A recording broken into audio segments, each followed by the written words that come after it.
The Boer War, more often referred to as the Second Anglo-Boer War, was fought in South Africa from 1899 to 1902 between the British Empire and the Boer republics of the Orange Free State and the South African Republic, or Transvaal. 450,000 British troops versus 50,000 irregular Boer fighters. On paper, it was no match. But the Boers proved more than a match, and this war was to be the bloody and controversial climax to the growth of the British Empire during Queen Victoria's long reign. The British were to lose over 20,000 troops and were only able to bring the Boers to the negotiating table after implementing a series of controversial tactics, including the internment of Boer civilians in camps, where over 26,000 of them died. In the British Parliament, these camps were referred to by a new name: concentration camps. This is a summary of the Boer War, and quite frankly, the Anglo-Boer War needs far more than just this little video to do it justice. The battles alone need their own series of videos, as do the stories of some of the larger-than-life personalities present in South Africa at the time, two future South African Prime Ministers, Louis Botha and Jan Smuts. The British future Prime Minister, Winston Churchill, who was captured and escaped from the Boers. Sherlock Holmes creator Arthur Conan Doyle. The founder of the Boy Scouts, Robert Baden-Powell. And Mahatma Gandhi, all there during the Boer War. The incredible guerrilla warfare campaign led by Boer generals like Christian de Wet and Koos de la Rey needs its own story. The Road to War is an intriguing story centred around British imperialist and mining magnate Cecil Rhodes and his attempt to actually overthrow the Boer state using his own private army. The British scorched earth policy of General Kitchener, the concentration camps and the work of Britons like Emily Hobhouse to expose the truth also deserve a story. And finally, as this story was the first time that Canada, Australia, New Zealand had sent their sons to fight far from their shores, I think there are some stories there too. Those stories are to follow in the future. This video, however, is a summary that both explains the overall events in the war and will put future videos into context. I hope you enjoy it.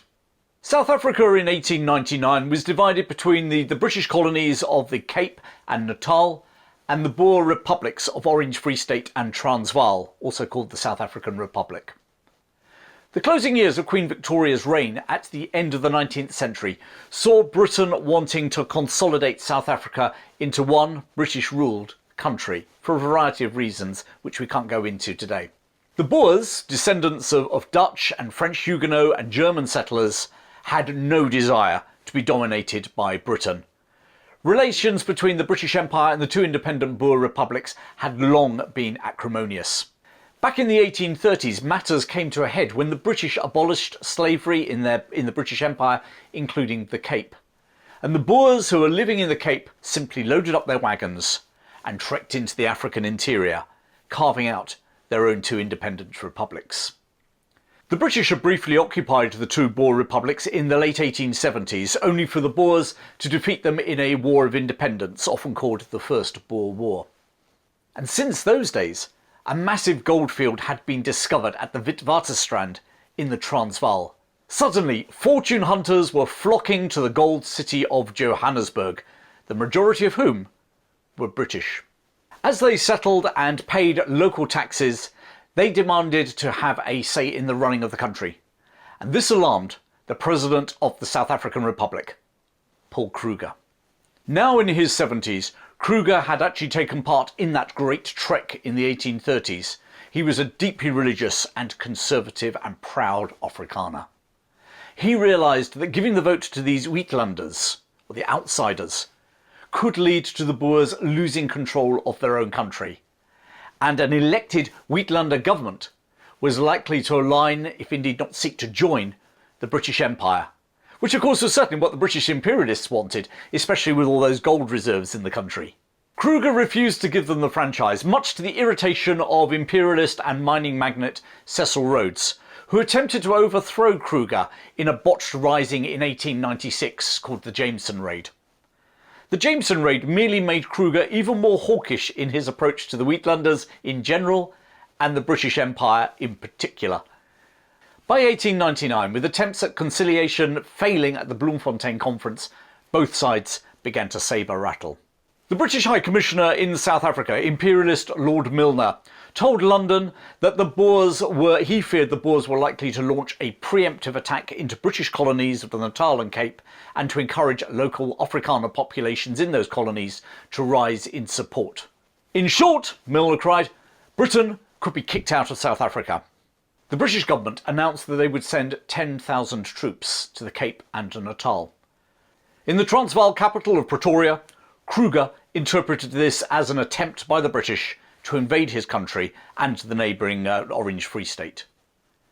In October 1899, he sent an ultimatum to the British, demanding they withdrew British troops from his borders and turn back those reinforcements that were on their way.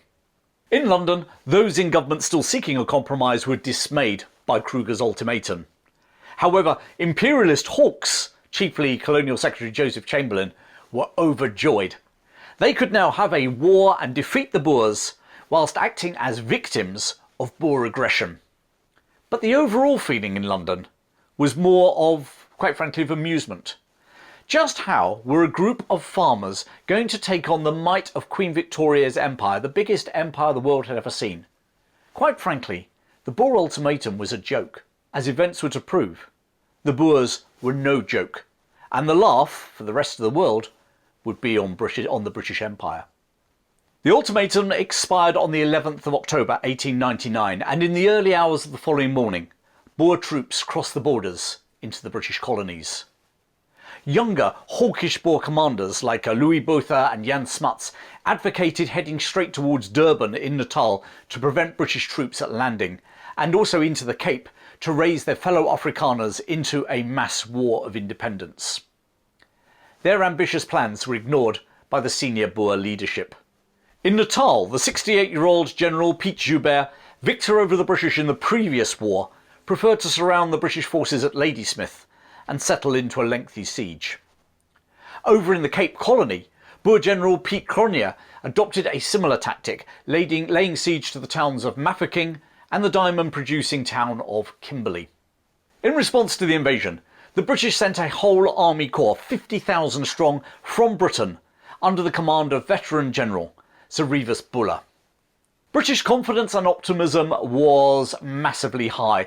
This was the biggest army to ever leave Britain's shores since the Crimean War. A cartoon in the magazine Punch captured the mood of the British public. Two street urchins are shown, with one saying, "The Boers will cop it now. Father's gone to South Africa and he's taking his strap." The Boer farmers had had their fun, and now was the time for the British Empire to teach them a lesson. But within a matter of weeks, it was the Boers who'd be teaching the British a bloody lesson. The Boers might not march as neatly as the soldiers of the Queen, but they knew Africa unlike their British adversaries. Organised into mounted units called Commandos, the Boers had the flexibility and speed that enabled them to outmanoeuvre the lumbering British infantry time and time again. Their frontier lifestyle had developed the Boers into crack shots, and unlike the native armies that the British normally fought, the Boers were armed with the latest European weapons, the German Mauser rifle. Whilst not in the abundance of the British forces landing in South Africa, the Boers were also armed with the latest Krupp's artillery, again a complete difference to the native armies the British were used to fighting in their empire. And finally, the Boers during these war years were to be led by a series of gifted generals, in particular Louis Botha, Koos de la Rey, Jan Smuts and Christian de Wet. All in all, this was an African enemy unlike any the British had fought during Queen Victoria's long reign. Buller's initial plan to use his whole army in one push from the Cape Colony towards the Boer capitals of Bloemfontein and Pretoria had to be revised due to events unfolding on the ground. In the besieged town of Kimberley, Cecil Rhodes, the imperialist who practically owned the town, was undermining the military commander by sending frantic messages as to the peril of the town and suggesting that he would have to surrender it to the Boers. To lose the world's main diamond-producing town and to have one of the British Empire's leading advocates, Cecil Rhodes, captured by the Boers, presented Buller with a political as well as military imperative. Meanwhile, over in Natal colony, General White was holed up with 12,000 troops stuck in Ladysmith. As Queen Victoria mooted, the surrender of this force to a ragged Boer army was too awful to contemplate. Buller divided his forces. He himself would go to Natal and rescue the troops trapped in Ladysmith. Lieutenant General Lord Methuen would lead a column to relieve Kimberley, whilst General Gattaca, fresh from the British victory at Omdurman in Sudan, would prevent the Boers driving into the Cape Midlands and instigating a local Afrikaner rising. Within the space of 5 days in mid-December, the Boers were to inflict 3 stunning defeats on the proud British Empire. The army advancing to relieve Kimberley lost 900 men killed, wounded and captured at the Battle of Magersfontein. At Stormberg, General Gattaca got hopelessly lost in a nighttime advance on the Boers holding the railway junction, and instead of surprising the Boers, they were themselves surprised, and 600 British troops were captured. Finally, Buller's own advance in Natal was brought to a shuddering halt as he was defeated by General Louis Botha at the Battle of Colenso. In 5 days, the British had lost over 2,500 men. The stunned British press dubbed it Black Week. Back in London, there was a clamour for change, and Buller was relieved of overall command to be replaced by the darling of the Indian Army, Lord Roberts, known to his men as Bobs. Bobs arrived in South Africa wearing a black armband. His only son had been killed at the Battle of Colenso. With him was a new Chief of Staff, General Herbert Kitchener, who only the previous year had ruthlessly crushed the Sudanese at the Battle of Omdurman. Humiliated by the Boers, ridiculed by the foreign press and governments, just 2 years after Queen Victoria's Diamond Jubilee, this was now turning into a war the British government had to win, and fast. Thousands more troops were sent to South Africa, including 100,000 colonial troops from Australia, Canada and New Zealand. In Britain, a new sort of army unit, the Imperial Yeomanry, was recruited from men from the hunting and riding communities of each county, and they would provide a mobile counter to the Boers. Eventually, nearly 450,000 British troops would serve in South Africa, the largest British army ever sent abroad before World War I, to counter just 45,000 Boers. Before Roberts could swing into action, Buller had another crack at breaking through to Ladysmith in January 1900. The ensuing Battle of Spion Kop resulted in yet another Boer victory, with a loss of 350 British dead and over 1,000 wounded. As an aside, during the battle, an Indian ambulance corps played an active role in rescuing and caring wounded British soldiers. Amongst their number was a young lawyer, Mohandas Gandhi. Over in the Cape Colony, Roberts' army of 35,000 men finally moved forward.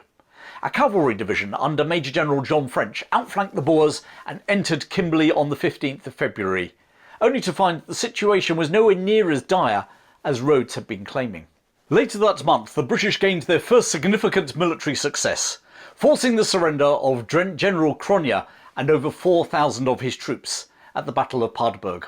Just over 2 weeks later, Roberts entered the capital of the Orange Free State, Bloemfontein, and raised a silk Union flag that his wife had made for him. More good news for the British followed, with Buller finally relieving Ladysmith and then advancing towards Transvaal. Roberts now paused for several weeks in Bloemfontein, during which time polluted water spread disease through his army. In this war, more British soldiers were to die from disease than from Boer bullets.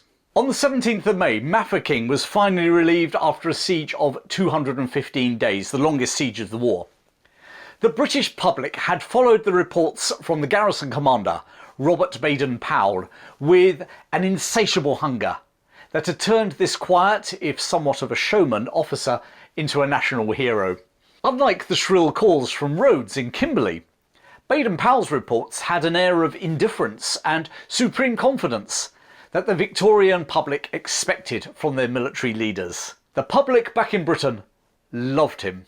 The relief of Mafeking gave rise to huge street celebrations which rivalled those that we saw at the end of both World Wars. Baden-Powell was to go on to form the Boy Scouts. By the end of May, Roberts had advanced almost unopposed into Johannesburg, and a week later was once again unfurling his wife's silk flag in the capital of the Transvaal, Pretoria. President Kruger fled to the neighbouring Portuguese territory of Mozambique and then boarded a ship to the Netherlands. He was never to return to his homeland.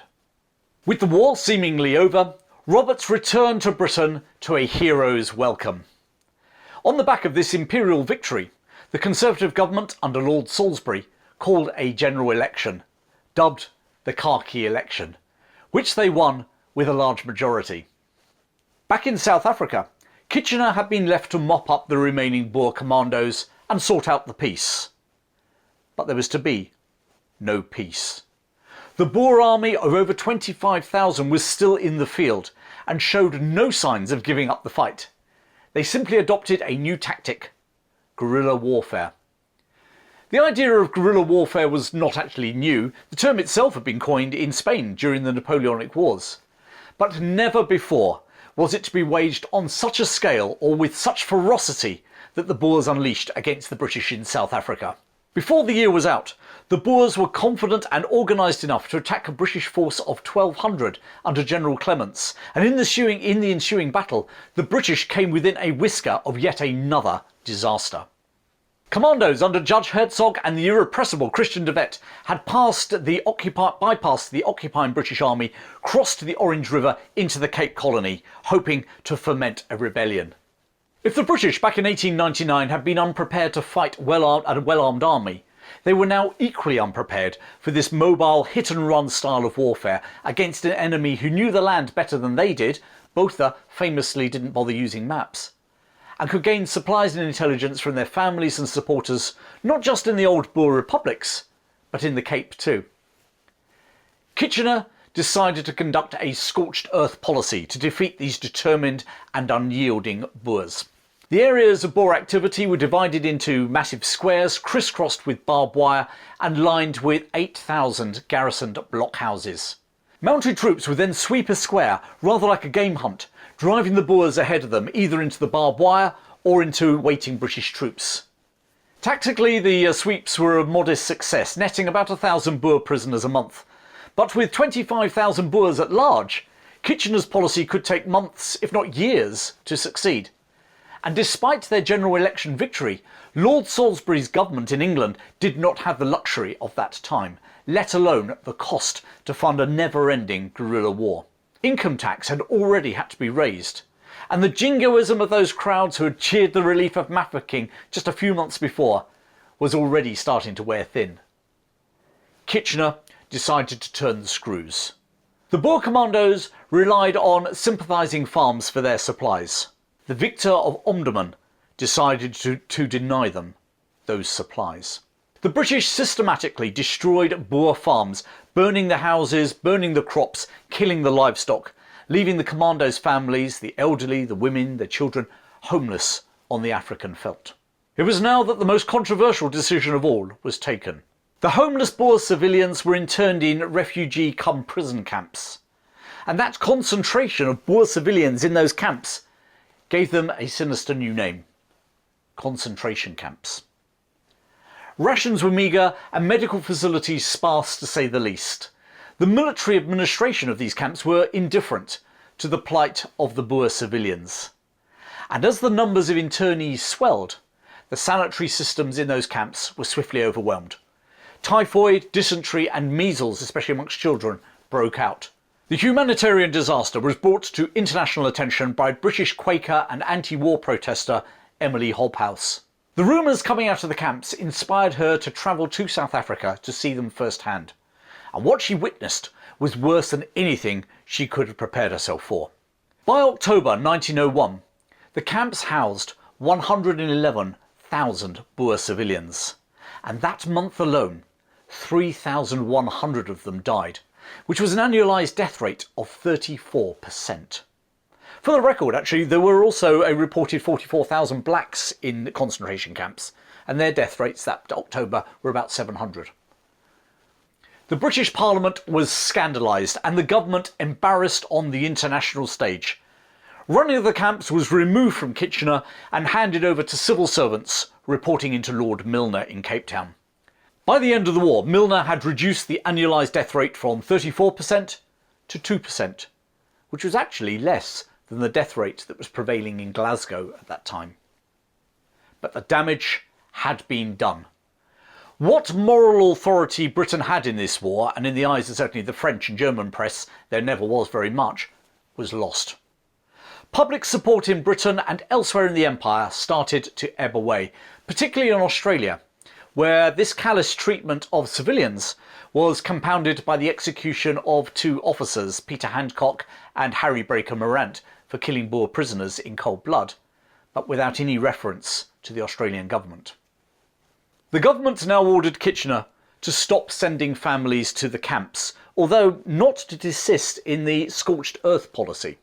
So somewhat bizarrely, the decision not to intern Boer civilians anymore probably had a greater effect on bringing the Boers to the negotiating table than the anger at seeing their families dying in such huge numbers in the concentration camp. The result of this new supposedly humanitarian policy was that once the homes had been destroyed, Kitchener left the civilians in the African bush to fend for themselves. Many found sanctuary with the Boer Commandos, but militarily this actually hampered the Commandos' speed and flexibility, and indeed brought their families into the danger of being killed in skirmishes with the British. Furthermore, many of those hardened Boer Commandos were appalled that their undefended families could be exposed to attack by local African tribes. And this fear actually became real when in April 1902, a Zulu Impi army had wiped out a Boer commando near the border between the Transvaal and British-controlled Zululand. The Boers, still defiant, were starting to run out of options. The arsenal of modern weapons and ammunition that they started the war with had been used up, and they now relied on captured British arms. Slowly, that scorched earth policy of Kitchener was depriving them of food, intelligence and safe havens. Many fighters were actually having to use sacking from bags to dress in. Kitchener's sweeps were still netting prisoners, not a lot, but it was having a drip-drip effect. However, if the British and their politicians were divided on continuing the war, so were the Boers. The Boer community itself now started to divide between those who wanted to keep fighting, called bitter enders, and those willing to accept some sort of compromise, hands-uppers. By 1902, Kitchener had recruited 5,000 of those hands-uppers into his army, Boers who knew how the Boers fought. Kitchener invited the Boer leaders to meet him to discuss peace terms. On the 31st of May 1902, the Treaty of Reneghan brought the conflict to a close. Christian de Wet was in tears as he advised his men to surrender. Unlike the relief of Mafeking just 2 years before, the celebrations in Britain were muted. At the outset of this war, Paul Kruger had promised that if the British wanted his country, the price they would pay would stagger humanity. And so it proved.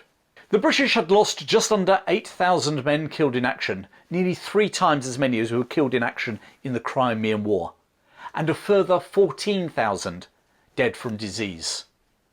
The war had cost the British taxpayer £222 million in those days' money, which included the loss of 350,000 horses and 50,000 mules that had perished in the conflict. It had taken an army of 450,000, 4 times the size of the British army sent to the Crimea, to suppress a Boer army of about 50,000 men. The Boers themselves had lost 6,000 of their number killed in action, but it was the human cost of those concentration camps that they would remember. 26,000 of their women and children died. And whilst this was seen by both sides as a white man's war, the black African population had been caught up in it too. Over 20,000 died in concentration camps alone. The British terms at the peace treaty were generous. Unlike the defeated French following the Franco-Prussian War and the Germans after World War I, the Boers were not forced to pay any form of reparations. Actually, they were given compensation by the British government to rebuild their farms. They were also allowed to retain Dutch in their schools, and they were promised self-government. And crucially, the British agreed that the black population would not receive the franchise in the Transvaal and Orange Free State until after the Boers had received their self-government. In other words, it would be down to the Boers to decide when the blacks received a franchise, which meant never. Within 5 years, both former Boer republics had achieved self-government, and in 1910 they joined the Cape and Natal colonies to form the Dominion of South Africa.